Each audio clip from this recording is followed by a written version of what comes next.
In this film, we shall be investigating the universe's smallest building block, the atom. The atom, which sometimes appears as the title of a rather boring subject in textbooks, actually contains very important truths, as well as providing us with important evidence of the existence of God.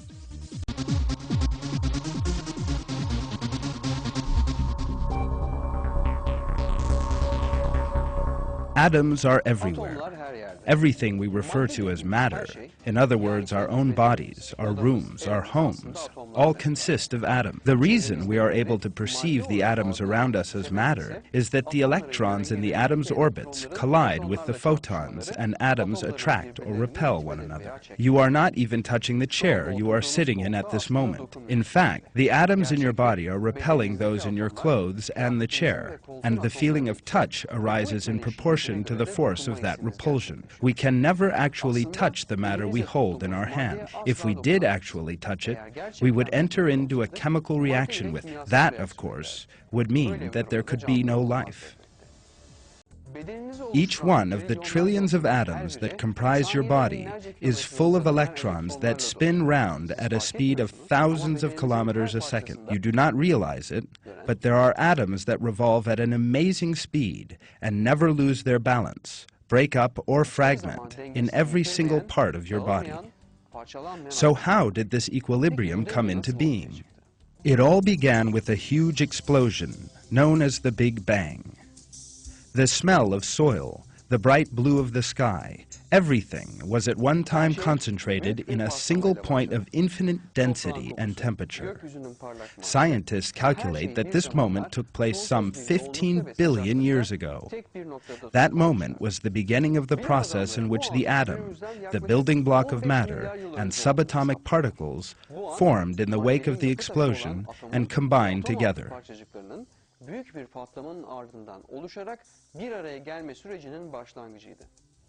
The building block of all the systems that would come to constitute life, calculated right down to the finest detail, began to form from that first moment, within a specific plan. The structure of the atom is described in great detail in books on chemistry and physics. Yet there is one important point that is always glossed over. How did a system based on such sensitive balances, with such a tiny volume, come into being? Why did protons and neutrons come together in the wake of the Big Bang?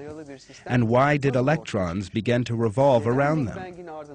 How is it that this unbelievable phenomenon was repeated everywhere in the universe, and that an almost infinite number of the flawless structures known as atoms came into existence? All these questions about the origin of the atom lead us to a single conclusion. God creates the entire universe. Scientists refer to this extraordinary creation in the universe as fine-tuning. This, in turn, reveals the existence of a creator who rules the whole universe. That creator is Almighty God, Lord of the worlds. He is the originator of the heavens and earth. When he decides on something, he just says to it, "Be," and it is.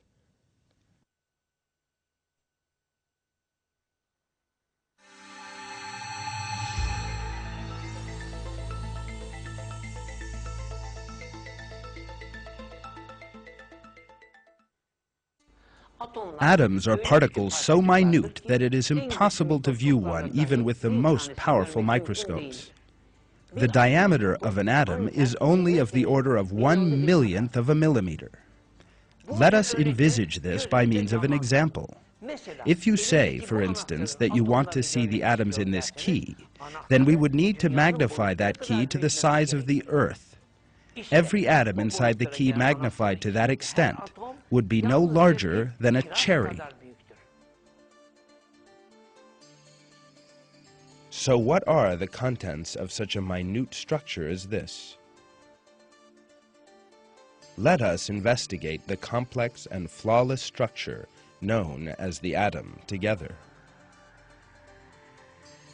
Every atom consists of a nucleus and electrons revolving in orbits far away from the nucleus. There are other particles inside the nucleus, known as protons and neutrons. Until recently, it was thought that these were the smallest components of the atom.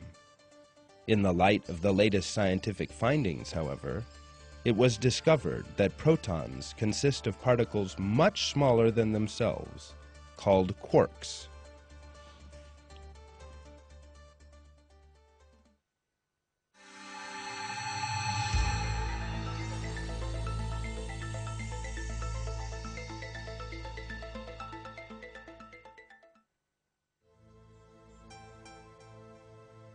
The nucleus is located right at the center of the atom and is made up of a certain number of protons and neutrons, depending on the properties of that atom.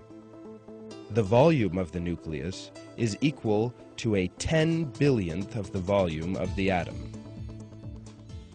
It is, of course, impossible to conceive of such a size. Let us therefore continue with the example of the cherry. If we magnify a key to the size of the Earth, then each atom inside the key would be the size of a cherry. If we want to see the nucleus in one of these atoms, then we would have to change the scale again. The cherry representing our atom must become a large ball 200 meters in diameter. Even at this unbelievable scale, the nucleus of our atom would not become any bigger than a very tiny grain of dust. Yet there is one thing even more surprising than that. Although its size is 1/10,000,000th of an atom's size, the nucleus's mass comprises 99.95% of the mass of the atom. How is it that something constitutes almost all of a given mass, while on the other hand, occupying almost no space? The density constituting the mass of the atom has not been distributed equally over it. In other words, just about the whole mass of the atom is concentrated in the nucleus.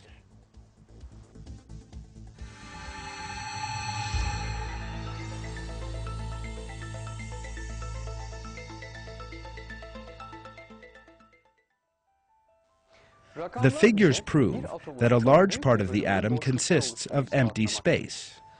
Put at its simplest, the atom consists of a nucleus in the middle and electrons revolving around it. There is nothing between the nucleus and the electrons. This microscopic distance, in which nothing exists, is in fact a very large one on the atomic scale. Let us try and conceive of these dimensions by using an analogy. There is a great space lying between the basic particles. If I think of the proton of an oxygen nucleus as the head of a pin lying on the table in front of me, then the electron revolving around it draws a circle passing through Holland, Germany, and Spain.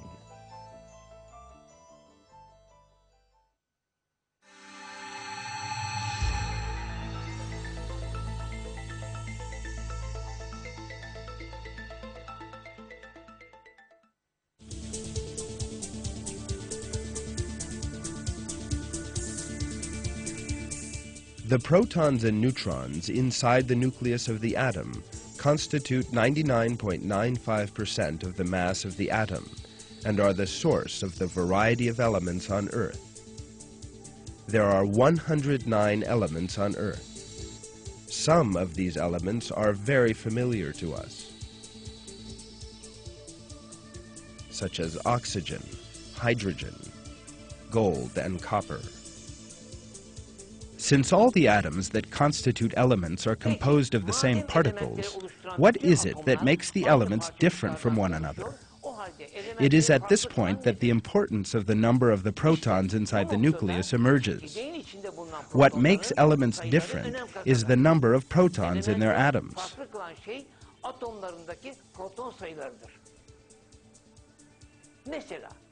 For example, there is 1 proton in the hydrogen atom, the lightest element, 8 in oxygen, and 79 in gold.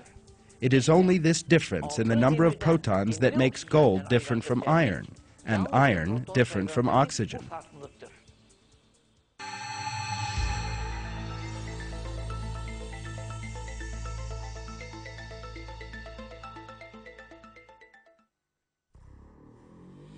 Electrons are particles spinning and revolving around the nucleus of the atom.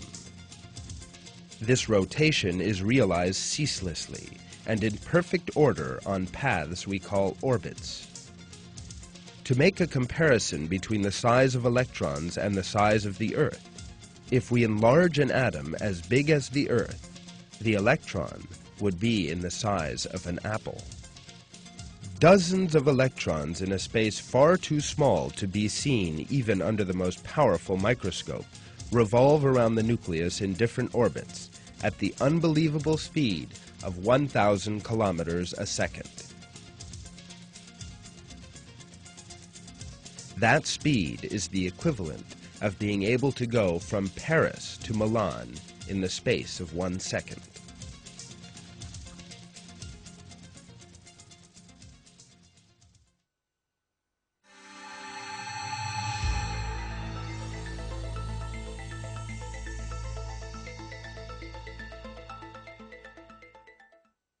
There are certain forces that keep the atom, the fascinating structure of which we have been describing, together.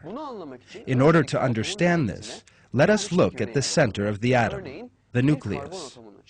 At a carbon atom nucleus, for example, the atomic weight of a carbon atom is 6. This means there are 6 protons in the nucleus. Yet there is an interesting point here. All protons carry a positive electric charge, and particles with the same charge repel one another. How is it then that protons, which should repel one another, remain together? In the face of this question, scientists hypothesized that there was a force binding protons together, and named it the strong nuclear force. This strong nuclear force is one of the 3 basic forces operating in the atom. The second is the weak nuclear force that affects the neutrons alongside the protons. The third is the electromagnetic force, which keeps the electrons revolving around the nucleus of the atom in their orbit. Electrons carry a negative charge and are attracted by the electromagnetic force towards the positively charged nucleus. The centrifugal force they acquire as they revolve balances the electromagnetic force, and they thus remain in orbit. There is one more force operating in the universe as a whole, in addition to these 3 basic forces that affect the atom. That is the gravitational force. The information we have seen so far can be found in any book on physics, yet there is an important fact that is generally never mentioned. The strengths of these 4 fundamental forces in the universe are very different, and that difference depends on a very sensitive balance. The strong nuclear force, for example, is some billion times greater than that of gravitation. There is a more than millionfold difference between the strong nuclear force and the electromagnetic force. What would happen if these differences were slightly different? For instance, if the strong nuclear force in the atoms that comprise your body at this moment were slightly weaker, your body would instantly fragment. A variation of just 1 in 1,000 would be sufficient for this to happen. Yet thanks to the delicate equilibrium of the 4 fundamental forces, the atoms that make up your body and the rest of matter always remain stable. This sensitivity in the levels of the 4 fundamental forces astonished scientists. One of these, the renowned physicist Paul Davies, makes this comment: had nature opted for a slightly different set of numbers, the world would be a very different place. Probably we would not be here to see it. When one goes on to study cosmology, incredulity mounts. Recent discoveries about the primeval cosmos oblige us to accept that the expanding universe has been set up in its motion with a cooperation of astonishing precision. Another striking aspect of this fact emerges when the concepts employed are elaborated on. We have seen that scientists refer to the physical forces in the universe as the four fundamental forces. Yet that definition does not explain the existence of these forces and why they are so finely balanced. If we go beyond that definition, we encounter the fact that Almighty God orders the universe at every moment. This truth, arrived at by modern physics, is in fact nothing more than the discovery of a secret revealed in the Quran 1,400 years ago.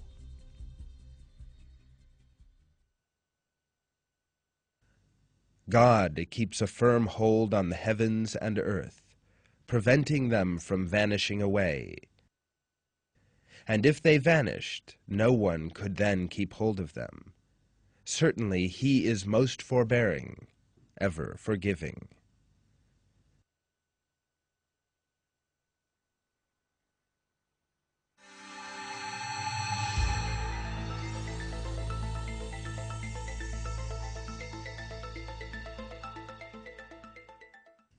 At the outset, we said that the atom was the building block of everything we see around us, and we have indeed witnessed how the flawless balances in the atom are maintained with great sensitivity.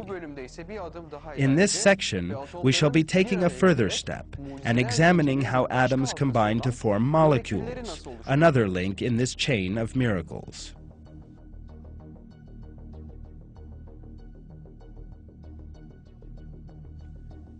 Molecules are the smallest units determining the chemical properties of matter. These small bodies are made up of two or more atoms, and some of thousands of groups of atoms. Atoms are held together inside molecules by chemical bonds, determined by the electromagnetic force of attraction. The arrangement of molecules in different combinations give rise to the diversity of matter we see around us.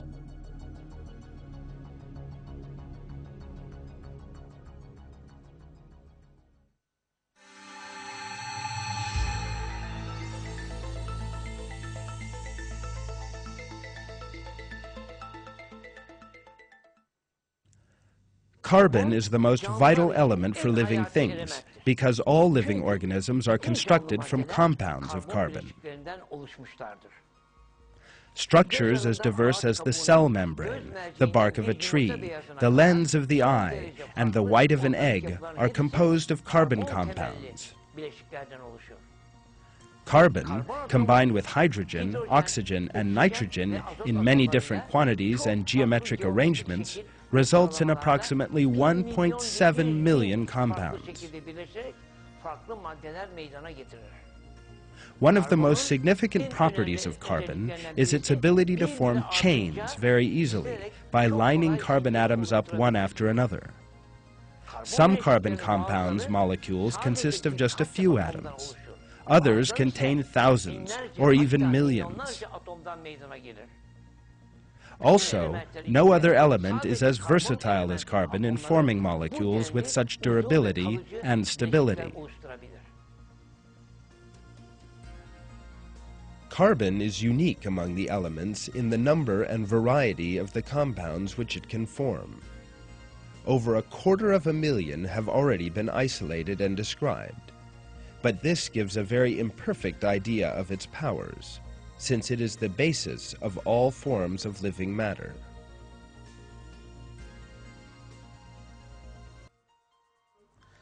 Science today is still unable to fully understand the capacity of the carbon atom. In laboratories, new compounds are produced every day. Currently, it is possible to talk about almost 2 million compounds. As it is known, the carbon atom is capable of forming approximately 1.7 million compounds. While the other elements can form a total of 300,000 compounds, carbon, in an extraordinary manner, is able to form 1.7 million just on its own. In conclusion, the carbon atoms form 85% of all known compounds. The question of how the carbon atom first came into existence leads us to another miracle. The carbon atom forms through a series of nuclear reactions in the center of giant stars. However, these reactions have such delicate physical balances that despite being a materialist himself, even the renowned British astronomer Fred Hoyle, who discovered this, was unable to refrain from saying that a super-intellect had intervened in physics. God has created the universe with a flawless harmony. In referring to a super-intellect, Hoyle admits the manifest existence of God.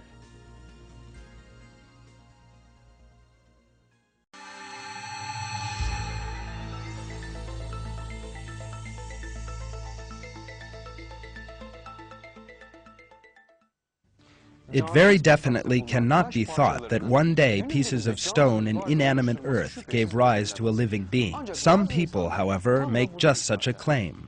In other words, they maintain that atoms came together by themselves and gave rise to living things by allegedly evolving.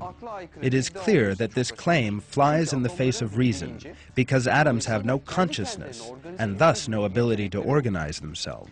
For example, everyone knows that an airplane cannot emerge from the mixing together of aluminum, plastic, and petrol. A plane only emerges when you bring these substances together in a conscious manner, with very fine calculation. Therefore, the existence of such raw materials as aluminum, steel, and plastic is not enough for there to be a plane. A plane only emerges through conscious planning. Living systems are no different. A living cell came into being through inanimate atoms being brought together with a very special creation. Living cells' properties of growth, reproduction, and the like are the result of a perfect creation, not of the attributes of their molecule. This is God's creation of living things from inanimate atoms. God is He who splits the seed and kernel. He brings forth the living from the dead, and produces the dead out of the living. That is God. So how are you perverted?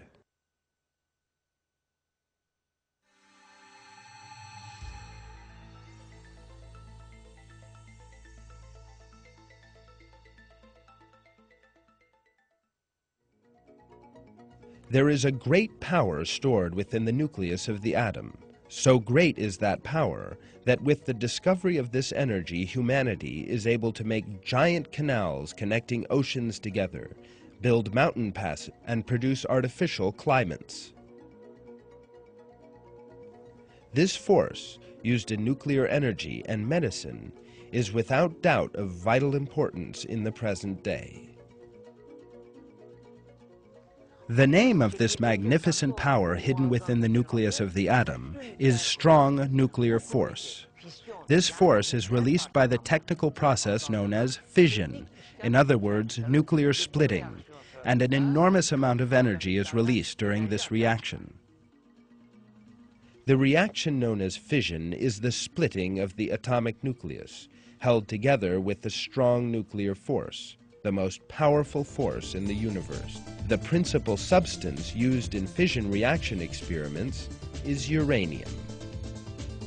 During fission experiments, scientists shot a neutron at the uranium nucleus at great velocity and discovered that the nucleus began to split into its components, releasing a certain amount of energy. Under the effect of the energy produced, the uranium nucleus begins ejecting the components it contains at great velocity, and thus initiates a chain reaction. Each newly split nucleus behaves like the initial uranium nucleus. Thus, a chain of nuclear reactions starts. A large number of uranium nuclei are split into fragments as a result of these chain reactions, causing an enormous amount of energy to be released. It was these nuclei divisions that have caused the Hiroshima and Nagasaki disasters, causing the death of tens of thousands of people. At the moment of the detonation of the atomic bomb dropped on Hiroshima by the United States in 1945, and in its aftermath, approximately 100,000 people died. Another atom bomb dropped on Nagasaki by America caused the death of another 40,000 people right at the moment of detonation. While the power released by the nuclei caused the death of many people, it also destroyed a very large residential area and gave rise to many irreparable genetic and physiological disorders in the remaining residents of that area due to the radiation released, which was to affect generations to come. How is it, though, that while our Earth, the whole atmosphere, and everything animate and inanimate, including us, are composed of atoms, this incredible force stored in the atom is not released by natural means? Because the flawless equilibrium in the creation of the atom keeps this force under control. The chain reaction that causes a nuclear explosion can only be produced by artificial means.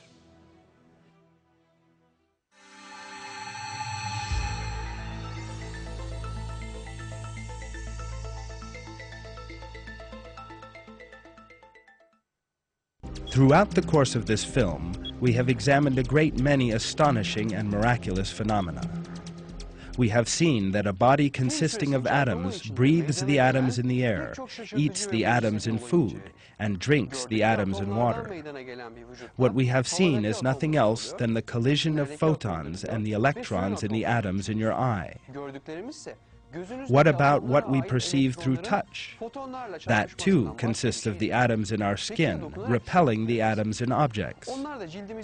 The structure of the atom possesses a very complex equilibrium and design.